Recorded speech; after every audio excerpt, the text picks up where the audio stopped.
The riots that erupted in Lancaster over a man who stormed out of a building waving a knife and screaming, causing a cop to flee, turn and shoot him, resulted in 8 arrests and 4 were from outside the county. The arrests include property destruction and I believe there were arson charges. Let me just repeat that. A man stormed out of a building, chased after a cop who ran away screaming and waving a knife. The cop turned and fired in self-defense because a man was chasing him with a knife. And as many of you are probably aware, knives are lethal. Yeah, these protests, these riots, the unrest, it actually is organized. And now we have the leaked documents to prove it. DHS leaked email confirms Antifa is an organized group. Well, let's slow down for a second. It proves that there are organized elements of Antifa. I still want to make sure it's clear. Antifa is an umbrella term for different cells that operate independently, and that's on purpose to protect them. They don't want organized leadership because organized leadership can be taken down. For instance, take a look at the Proud Boys. The Proud Boys were often engaging in protests, marching around. Antifa would come out, fights would ensue. Typically, Antifa was starting the fights. It wasn't always the case, but they were always trying to incite something. The Proud Boys don't typically show up to Antifa locations, although there was one instance where Patriot Prayer showed up to Cider Riot, which was like an Antifa hangout. Anyway, the point is, you had Gavin McInnes. They didn't arrest him or anything. They just smeared and defamed him and targeted him and then used that against all of the Proud Boys. Ultimately, this results in negative press, and, well, the press is going to be negative against them anyway. But the idea that Antifa has is, actually, I'll put it this way. Antifa actually engages in overt acts of terror, and they try to use patsies and willful idiots, useful idiots, right? So a way to explain it is an Antifa guy who actively organizes and tries to sow discord will slowly slink up to a random person and say, hey, here's a firework. And that we saw this in Portland. The dude then lobs the firework, it explodes, or it was an explosive. I don't know what it was. And that moron now goes to jail. Then they say the guy who got arrested wasn't Antifa. And then the press defending Antifa says things like Trump's shredding of civil liberties won't stop with Antifa. So what we're seeing from the DHS is they say that there are individuals who are strategizing, who are planning, who find like-minded people and manipulate them. Then we get this story from the New York Times just the other day. An American was killed by federal agents and the president called it retribution. We are so far gone. Yeah, you know what? Listen, I don't like that Trump called it retribution when Reinoehl was killed, but the official story and story from witnesses, it wasn't retribution. And I don't think Trump called it retribution. I think he said there needs to be retribution. No. I disagree. There needs to be justice. Retribution is kind of a scary term that usually implies someone asserting moral superiority seeks out some kind of, well, it's not necessarily justice and it's not necessarily revenge. It's retribution, right? It's someone paying the price for being morally wrong or committing some kind of act. And although retribution isn't always necessarily negative, we got to be really careful. No, we want justice. I don't like that this guy Reinoehl was killed, but I don't like that he stalked and then murdered a Trump supporter. And so he needs to be brought to justice. That means apprehended, and we need to put him on trial so we can all see beyond a reasonable doubt exactly what happened. In fact, it was a travesty that this man died. You know why? He escaped justice by doing so. And we needed the public to see who he was, what he represented, what he did, and why he did it. And he's escaped justice. Now, Trump did say retribution. We'll get into that. But the point is, the media overtly defending Antifa at a time when we have leaked DHS emails confirming these people are organized, they are making plans. And you got to understand the reason they operate in this nature of various cells is to mitigate liability. If they were a top-down organization, you could go to the top and break them apart, maybe even use RICO, conspiracy charges. By breaking up and operating independently, they can say, we're not really Antifa. We're, the friendly fun club of Lancaster or whatever. But they'll fly the flag, they'll have the tattoos, and they know that when it comes to some kind of overt action, they can reach out to local chapters and operate in concert, but still claim there's no unifying body. But it is an umbrella term that they can use to operate under. Now, to be fair, Most people use Antifa as an umbrella term for far left extremist. You got to be careful about this because it may be that some of the wildfires have been set by people who align with far left extremists, but might not be smart enough to understand the ideology itself. There was one Black Lives Matter supporter and protester who Cairo 7, the local news outlet, said was a frequent figure at Black Lives Matter Defund the Police protests. And he was arrested for reckless burning because cops said they caught him trying to start a brush fire. When you start saying that all these people are Antifa, well, now Facebook's banning everybody. That's absurd. But you'll lump in Black Lives Matter with communists. And that might make sense to a certain broad stroke degree, but you got to be specific.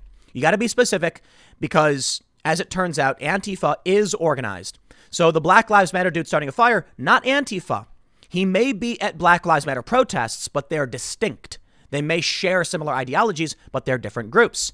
It's also important to point out because Black Lives Matter supporters are showing support for an organized, top-down national organization that actually has chapters that that's way more organized, that has a national funding apparatus through Act Blue, the Democrats' fundraising arm. So when you see a Black Lives Matter supporter, you actually can say to Joe Biden, you use Act Blue.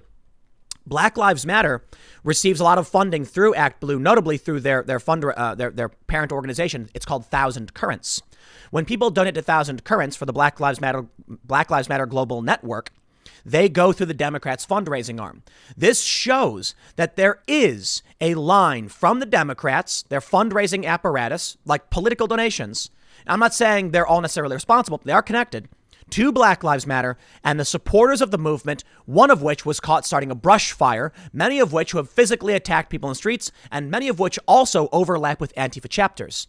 You can draw those lines. Now, it's a bit, it's a bit of a stretch, but if Black Lives Matter is receiving support, material support through Act Blue, then I think it's worth at least questioning them, saying, if GoFundMe will ban a fundraiser for Kyle Rittenhouse, will Act Blue shut down Black Lives Matter when its adherents are engaging in overt violence in Chicago?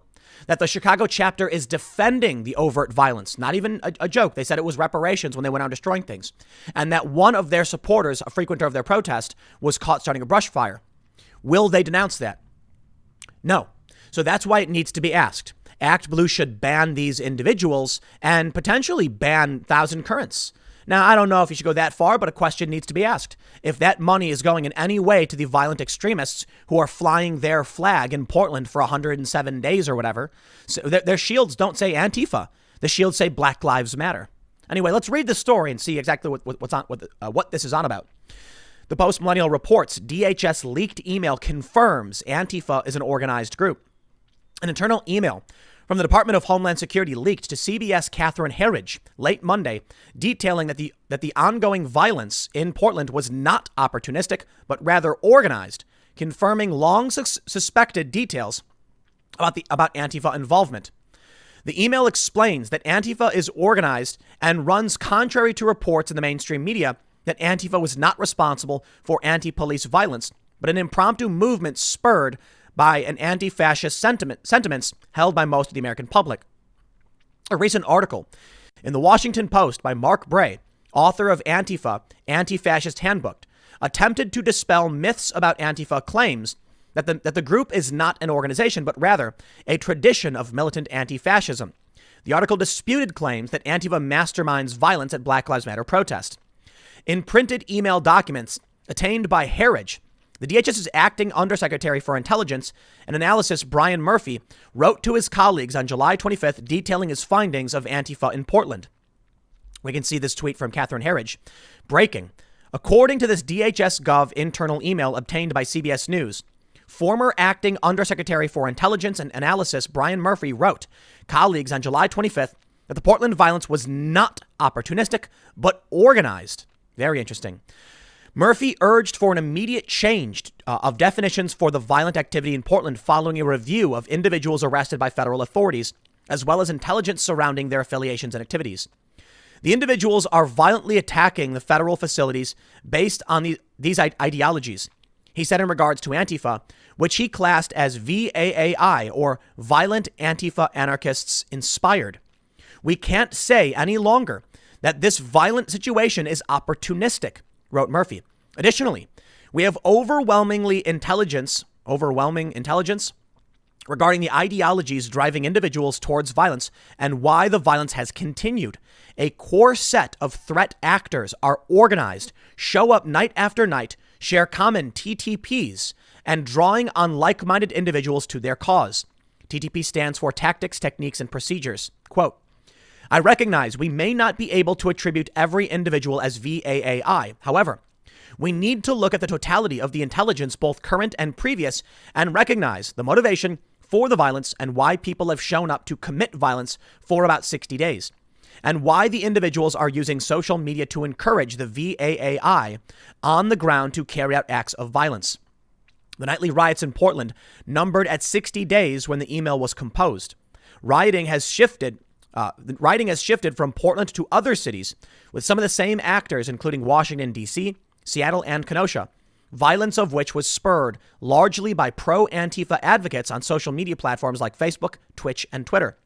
Quote, threat actors who are motivated by anarchist or Antifa, or a combination of both, ideologies to carry out acts of violence against state, local, and federal authorities and infrastructure they believe represent authority or represent political and social ideas they reject, Murphy concluded. Phrases like every city, every town, burn the precincts to the ground are a common refrain at Black Lives Matter rallies and have been chanted during arson attacks on the Portland Police Bureau, the Mark O. Hatfield Federal Courthouse in Portland, and other facilities where Antifa and Black Lives Matter militants were present. Another really important point. They say Black Lives Matter militants. Keep that in mind because it's not just Antifa. And the way I explain it is, if someone showed up to a college campus and saw a bunch of kids, like chilling in a common area and said, how many of you want to destroy capitalism? A bunch would probably say yes. And some would be like, I don't know. But if they said Black Lives Matter, right? A bunch would be like, yeah, then come out and protest if you really mean it. And with the inundation by major corporations, the message of Black Lives Matter, it is particularly easy for far left extremists, notably Antifa, to rally people behind the flag Black Lives Matter as opposed to Antifa. In fact, telling people to rally around Antifa might scare them because of Trump saying they're a terrorist organization. Now, if they say Black Lives Matter, people are going to be like, okay, yeah. I mean, the NFL says it. The NBA says it. My video games say it. Why not? And they'll go out and they'll say, hey, take this, light it and throw it. And the kid will be like, oh, okay, I guess. Boom. Now you're facing 5 to 15 in federal prison for throwing an explosive device. Some dumb kid who's just going out and marching has an Antifa guy say, you trust me, right? We're here for the cause. Take this firecracker. It'll just make smoke appear. Boom. Now that dumb kid in Portland is facing prison time. They exploit the useful idiots. And now a lot of these dumb kids, man. Of course, there's always the Black Lives Matter Antifa types who get carried away, like the people in New York, those two lawyers who for some reason decided to make Molotovs and go hand them out. Yeah, well, now you're going to go to prison. Your lives are over. They go on to say the intelligence provided by the DHS validates claims by conservative voices who have long identified Antifa as an organized movement and flies in the face of claims that the group was not intent on committing violence or conducting an insurgency against the U.S. government. Well, I wonder what the New York Times has to say. Michelle Goldberg, who's a far leftist and writes this stuff all the time, so I'm not surprised, says, there is still a lot we don't know about the killing early this month of Michael Forrest Reinoehl. Reinoehl, a self-described Antifa supporter, was a suspect in the shooting of Aaron J. Danielson, a backer of the far-right group Patriot Prayer, during an August street confrontation in Portland, Oregon. Prosecutors charged him with murder. Reinoehl, speaking to Vice News, said he acted in self-defense. There will be no trial to sort out what happened because the federal marshals sent to arrest him gunned him down. Well, according to witnesses, there was a firefight. According to the statement from the DOJ, he was reaching for a firearm. It may be. It really may be. The marshals showed up. They know this guy is armed. They saw him make a movement. They panicked. They shot and killed him. This is, in my opinion, a strategic failure, an absolute strategic failure on the part of the DOJ and the federal government and the U.S. Marshals. Now, I know a lot of people may say this guy was a murderer, and if he tried to kill the cops, then that's what happened, and the cops had to defend themselves. That I understand. But this is different, okay? This is different. When we have that story in Lancaster, a guy bursts from the house, he's screaming and waving a knife, and the cop tried running and then turns and shoots him. That's an unfortunate circumstance. I mean, the guy with the knife is responsible, and the cop had to defend himself. I wish nobody got hurt, but that's what happens. Now, I can't blame the cop for that, but I can tell you this.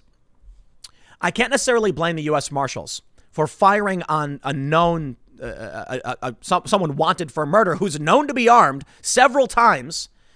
However, they should have had a way better tactical approach to this. This was so much more important. And I guess the challenge is maybe I'm overestimating the amount of time they had to move in and how things go down. It's a split second. I'm just saying this. It would have been way better for everyone if they got this guy and brought him to justice and he stood trial. You know why? We need a public trial.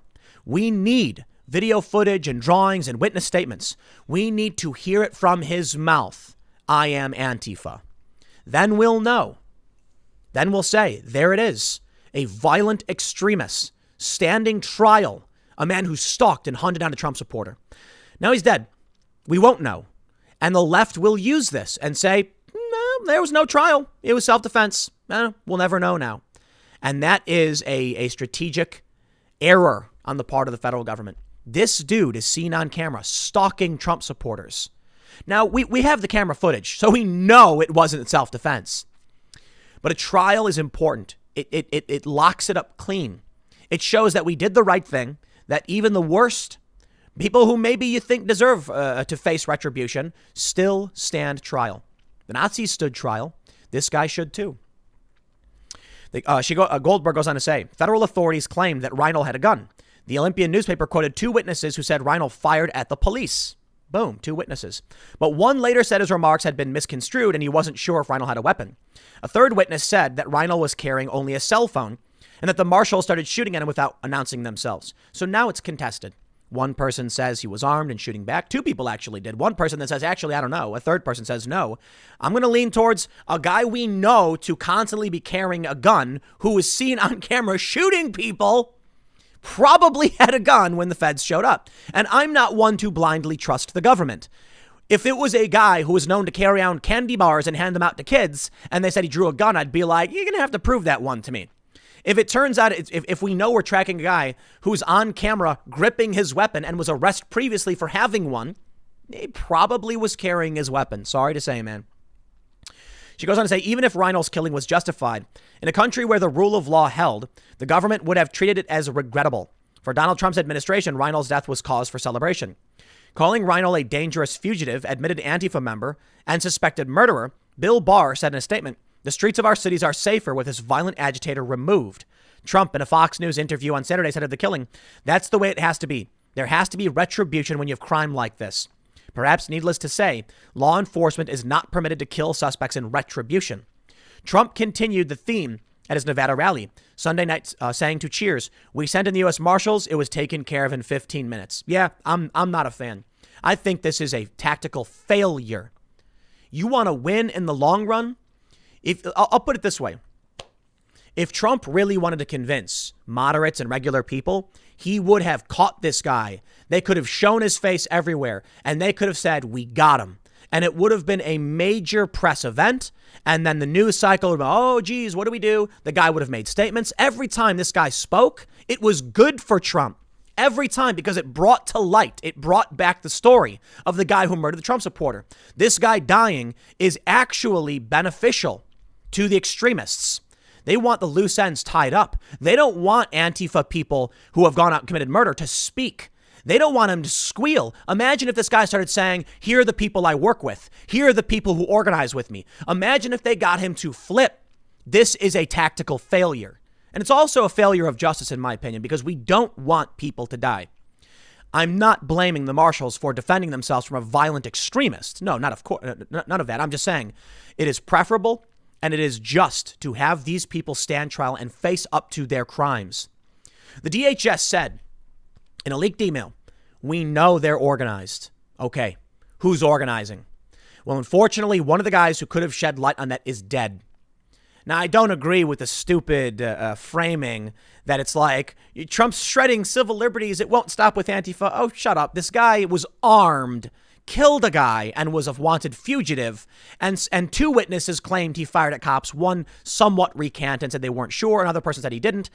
It stands to reason if a cop goes to enforce a warrant and they start shooting at him, they fire back, and now the guy is dead. I think it's just reasonable. The simple solution, Occam's razor. Armed dude, seen on camera gripping his weapon and then firing a gun and fleeing. Fired on cops.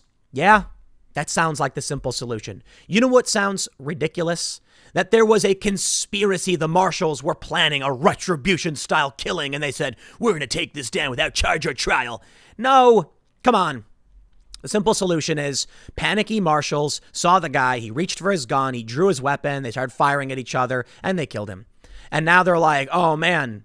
They don't realize that you can be a trained marshal, a cop, or a soldier or whatever, and you have a fight or flight moment. You have a high-intensity moment. And you see this dude, you know he's armed, or at least he's been armed, and he pulls out a gun, and what do?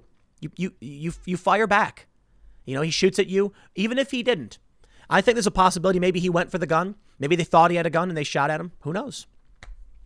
That's just the challenge. The tactical victory, however, would have been this guy sitting in a chair, squealing like a pig on all of his Antifa comrades or whatever he wants to call them. And he probably would. Of course he would. These people, they break under pressure. This guy is no great hero or soldier. He's just a wingnut lunatic who claimed on Vice News, I was surrounded by vehicles full of Trump supporters with weapons. Nah, dude, you're nuts. You're just walking down the street and you started stalking a Trump supporter. The dude's paranoid and delusional. So maybe you couldn't have taken his word for it, but you could have got a lot more out of him. Now, I think it's hilarious and not surprising in the least that the New York Times is effectively running a defense of Antifa. Yeah, we get it, whatever. But they're organized, man. And in 2 days, they will be appearing in Washington, D.C. for the White House siege. Now, they say it's going to be a nonviolent siege, but there will be 50 days of random Antifa people showing up, and they're organized. Part of their organized effort is to make you think they are not organized.